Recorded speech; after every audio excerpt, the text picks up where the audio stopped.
the program officer. And, well, UBEC will be responding to the discoveries that were made during the Budeshiwaka. You know how we've been discussing the 2015 UBEC intervention projects and how the PPDC have been coming over week in, week out to come and give us the reports about their findings in different communities that they visited, starting from Anambra down to Delta and different parts of the country. Well, this morning they are here and we'll be hearing from them, you know, on the side of the PPDC on their discoveries and also the response that we'll be getting from the Universal Basic Education through the mouth of their Director of Fiscal Planning. Good morning to you, sir. Welcome. Thank you. Thank you for joining us. Ifoma and Margaret, welcome. Thank you. Good morning. All right. So this morning, let's not waste time. Let's go straight on. You guys have had so many discoveries. You've given us your reports on your visits to most of these communities to monitor the 2015 UBEC intervention funds and how it was put to use and so on and so forth. So for starters today, can you just tell us what's actually the status quo now? I'm sure you've submitted some of your reports, Ifoma, and like we know they're here to respond. So let's just start hearing from you first. Okay, thank you, Swat, and good morning, Nigerians listening to us. Yes, in 2016, we requested for procurement records and information using the FY Act to UBEC, and they provided us with a list of contracts they awarded in 2015. And amongst the list of contracts they gave to us was the 2015 UBEC intervention project that was executed and carried out in some states, and Edo State was actually one of them. And the status of the project, and that's why we went, because now it should have been the citizens, the indigenes would have started benefiting from those projects, because the status of the project they gave us was completed. So we went down with the data they gave us to assess the impact of that project and how it affects the community positively or otherwise. But on getting to ground, yes, there were some of the projects that even some of the communities, the principal, they commended UBEC, they commended the federal government, because that project was actually yielding positive impacts in the lives of the community. And however, there are projects that we suppose, even the data we have, it should be completed and the people must have been benefiting from them. But the reports we got from the town hall we held was that some of them, they were not, they've started dilapidating, they've started, the roofs have started falling off, despite the fact that they are just barely 2 years of completion. And again, some of them, they lack some amenities, and they also complain, the community leaders that were present during the town hall and the principal, that we are not officially or informed properly about the project and the specification, and of course the amount of those projects, which we believe, and they also believe, that would have helped them to monitor effectively the impact of those projects. And we came back with their report because, of course, we are civil society organizations. We can't effect those changes, but we can be the bridge that we can use our organization to communicate back here in Abuja to the relevant agencies, the Bureau of Public Procurement, the procuring entity, which is UBEC, and the Ministry of Education. And we came back, published a report, and disseminated it amongst them. So today, UBEC official is also here to clarify some of the findings, and then we'll continue with the discussion. All right, so over to you. After going through the reports, what is it that you have to say about? Thank you very much. So, in the first place, we want to appreciate groups that care, groups that express interest in what is going on in the basic education subsector. We want to appreciate this particular NGO and all other people that are putting watchful eyes on what is supposed to be going on. This keeps us on our toes, helps us to see beyond official reports, beyond monitoring reports, and so on. So we appreciate all of that. I think that their report as submitted to us has raised 4 key issues. Key number 1 is relocation of projects that are supposed to be on ground and were not seen. I will talk about that. They have also seen the reality of absence of maintenance in the schools. No maintenance. As soon as we have rehabilitated a school or we have constructed a school, the contractor leaves and nobody is in charge of maintenance. I think they have seen that. They have also come across the issue of consultation. with non-consultation with some communities who are perhaps not aware of the projects that are supposed to be going on in their communities. And so that is problem number 3. I will stick to these 3 issues as we take them. I don't know whether we want to take them on a side-by-side basis, or I should just talk about them generally. But I think it would be good you itemize it so that we'll have a clearer understanding. Yes, and itemizing them, they went to schools, specific schools, and there are issues with different schools. We can take a whole day talking about school by school. But on the whole, the issue of relocation of projects, yes, it is possible that there is a disparity between the project monitoring. Definitely, the community will tell you that there is nothing like that. And they will be shocked that there is such a project for them and it is not there. Some of them, the headmaster might not have been there when the community was giving us problem, and they will be talking to the headmaster in particular, who was not in that location perhaps, and he wouldn't know about the squabbles over land. And so we have issues like that. That's a reality. It's a problem that not just universal basic education, but all government agencies will complain about. Communities, particularly in this area that they went to, Edo, parts of Anambra, Ebonyi, Bayelsa, they have this headache of giving out land. Of giving out land for development purposes. Schools you want to build for them, they want a compensation that is 10 times the value of the project. Oh, wow. It cannot go on. They tell you that this land, their forefathers buried people there. You have to compensate them to relocate the shrine or the dead bodies and so on. This is rubbish and it's not in the bill of quantities. Okay. So the contractor cannot absorb it. We simply relocate. So in the event where it is shown that, look, this project is supposed to be located in this community, it could be moved by UBEC based on some of these problems that you encounter. Exactly. Okay. So right. their findings are very germane findings. It's a part of the reality of the problems we are facing in the basic education subsector, and I dare say several other government agencies are facing the same challenge. In the north, you don't face such challenges. Most parts of the north, they welcome you, they give you land quickly and freely, and they welcome the development in most cases. Okay. Thank you. All right, so that's a problem of land. I mean, you've heard that. I mean, Yes. After listening to this explanation as to the practical absence of some of these projects, I mean, what comes to mind, Margaret? All right, thank you, sir.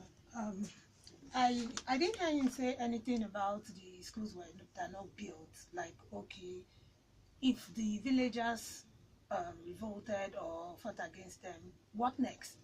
Because from the data we actually got from UBEC, it was stated completed. So I'd like him to throw more light on, okay, so what happened and what's the way forward. And then also looking at those ones that were actually built and under lock and key, because some of them you go like, I went to somewhere in Ugeli, the school was actually built, the renovation was done, but it was under lock and key.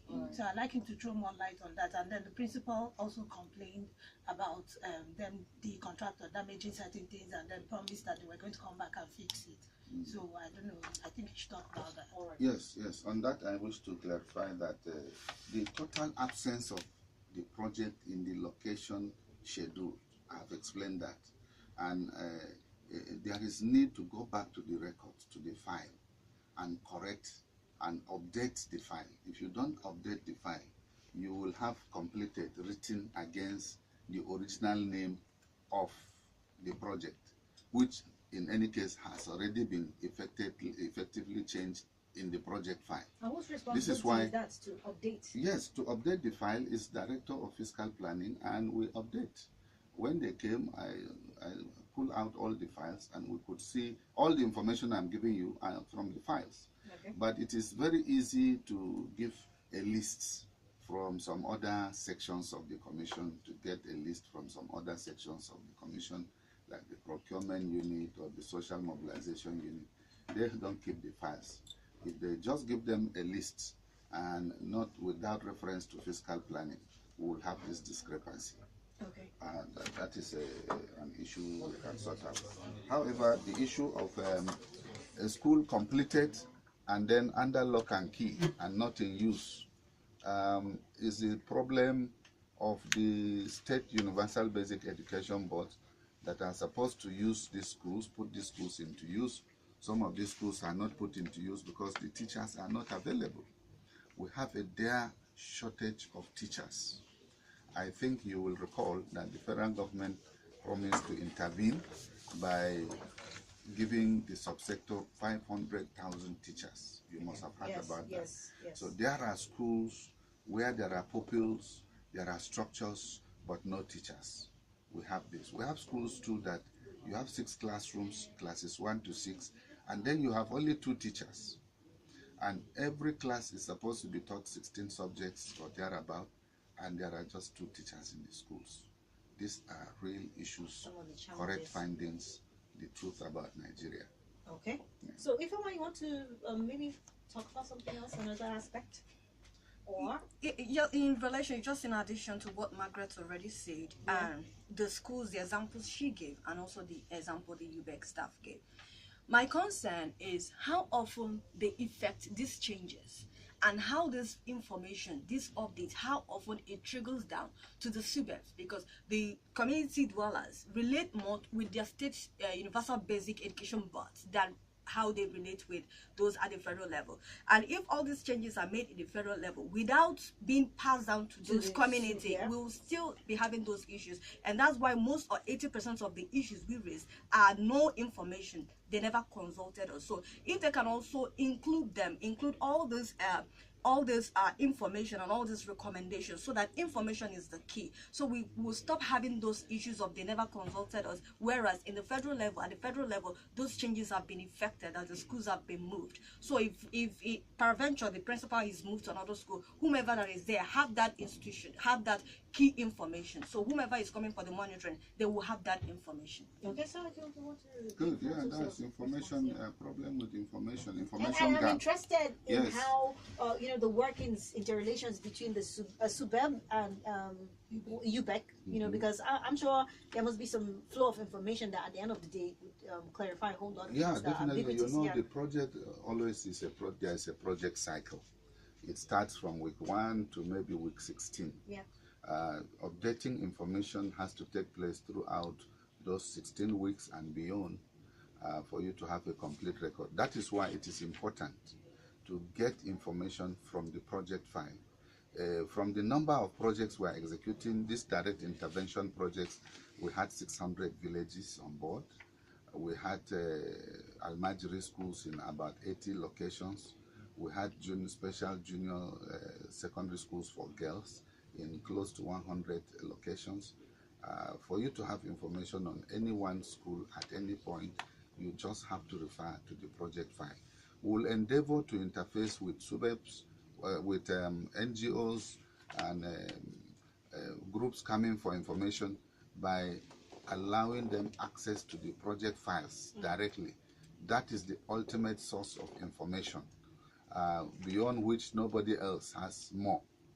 And then also the issue of interfacing with communities is a very tricky problem. We have a whole department for interacting with communities, the Department of Social Mobilization, which also is replicated at the state level with the State Universal Basic Education Boards. It has to be a continuous thing, but I want you to understand that communities that have missed their projects because they could not make land available are always going to face that problem until we reorientate people and change their attitude towards development projects. They will continue to suffer without the projects, despite the fact that the funds are there.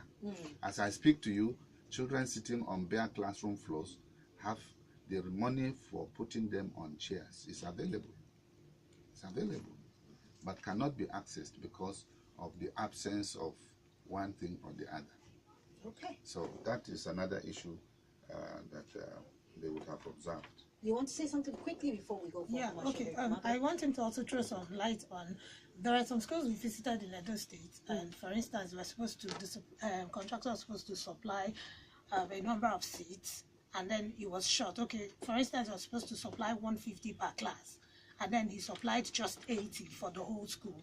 Even though they were appreciative, but when you look at the records, what happened? Because I believe that someone actually signs and gives consent to the payment of these things, and like UBEC says, they send people ahead of time to go and check out whatever they have done. Yeah. I don't know, can he talk about that? Okay. And then also, there are some there's a school in Delta State also where they actually renovated it. And then when we got to Delta State, we got talking to the headmaster. He complained about the roof falling off. You know, in fact, he just said they were lucky that the students just left the class and Before that happened. and the whole roof dropped. Okay. So looking at the quality of the structure too, I don't know. All right. I don't know how they actually operate. So I So think he issues should of talk about that. quality, issues of shortage of some of the like maybe chairs and supply of some of this equipment that was supposed to have been made, and then Yes. you know we'll get to talk about that, but you have to quickly permit me for us to take this short commercial break. Then when we come back to give a quick response to that, we have the UBEC here represented by Architect Morkat Mutfwang, who is the Director of Fiscal Planning, alongside Margaret Lawrence, who is a procurement monitor at the PPDC, and Ifeoma Onyebuchi, the program officer. And UBEC has been responding to the discoveries that were made during the Budeshiwaka. If you remember all the weeks we spent hearing on the side of the PPDC, their discoveries in different communities, Anambra, Edo, different places that were visited to monitor and see the progress of the UBEC intervention funds or the projects. Now, before we went on that break, I think, Margaret, you raised some issues about the number of chairs that was supposed to be supplied. It was indicating one, and then on fiscal inspection, it fell short. And so you were about to respond to that. And also, I think quality, right? Yes. So. Thank you. I'll quickly respond to this. We have checked out the records on furniture supplies, particularly in these areas that were visited, and have realized from the files that all those schools were MDG projects. That is Millennium Development Goal projects, which, as you know, were attracted by the honorable members of the House of Assembly, National House of Assembly, who attracted these projects to their constituencies. Today we call them constituency projects. Either they are from honorable members or from distinguished senators. And for the furniture in particular, an honorable member or a distinguished senator would normally say that X number of furniture should be procured for his constituency to be distributed to a number of schools. This number of schools is usually not too specific at the time the amount of furniture, the budget is being approved. But the amount for that constituency for the supply of furniture is known, and we proceed with the procurement. At the procurement stage, you will see the name of contractor with the complete number of furniture and the complete amount meant for the furniture. However, at the level of distribution to schools, each school will have only a specific number, and this is a late decision taken at a late hour, in which a school scheduled to have 125, for example, could end up having 80. What is important to us is that the total number has been supplied and confirmed, the total amount has been paid and confirmed, and also distributed in the given constituency. So again, this boils down to updating of records at every point in time, and particularly at the end of the project, the records have to be updated. You supplied 1,000 furniture to a constituency, which are the beneficiary schools. These have to be documented and reflected. We'll come back to the same point. On the issue of quality and roofs falling off, ceilings dropping, and so on, when a project is done, is completed, everybody is satisfied, the headmaster satisfied, write an attestation. The resident supervisor writes his concluding report, and the contractor is paid. Immediately that is done, we, despite the fact that it is 100% completed, we retain what we call retention fees for another 6 months. We are just now, this is July now, we are just releasing retention fees for projects completed in August. Why is that? Is it to monitor, to see how the structure will perform, like in the next 6 months, if there is any depreciation that will set in? Yes, retention fee is a standard practice in the building industry. Okay. You must let a new building go through part of the rainy season, so that you know whether there are leakages, whether there are defects, whether there are... Many defects do not emerge on the day of completion, but 3 months after they begin to emerge. So you retain part of the fees, part of the money belonging to the contractor, you keep it for another 6 months. It's written in the agreement. And you give this to him 6 months after. That's why in our project files, you see 2 recommendations by the headmaster. One at the time the project was completed, saying that he is satisfied. If you check again 6 months after, the same headmaster that said he was satisfied would have articulated a number of defects that have emerged. These are tackled before the retention fees are released. So it's a process. Where we have ceilings falling, roofs being affected and so on, the contractor definitely is recalled to attend to all those, to qualify him, collect his retention fees. So do you have all the records of some of the schools that... exactly. It's in the project file. That's why I said so the best record to refer to... Yes. We write letters from time to time, recalling them based on complaints from headmasters, the beneficiaries. We write and invite contractor. If the contractor does not turn up, you have the right to use the retention fees to appoint another contractor to finish off the defects. All right. I wish we had all the time in the world to... Yes, and now beyond the retention period, you now have maintenance period. And that is the sad story. There is no maintenance policy on ground. It is just I'm sure that behoves on the community to take up that. Yeah, that should be usually. Traditionally, it was the PTA. The PTA is not longer effective. We are now setting up what we call SBMCs, school-based management committees, which have to take over maintenance of schools. All right. I'm sure we'll still find time to go through some of these things, because, you know, time constraint is what we have this morning, and we also have another aspect of the show on Budeshi to talk about, and that's talking about the home media short script. But in like 2 seconds, Ifeoma and Margaret, what is the way forward? You know, after listening to your own discoveries and his response, what do we do to move forward? You know, just very quickly. All right, thanks very much. I look at this whole thing as a work in progress. Yes. I think we're actually moving forward, because what I want to applaud UBEC, most of the projects were executed except for a few hitches here and there. So it's a work in progress. We'll still reach out to Nigerians and let them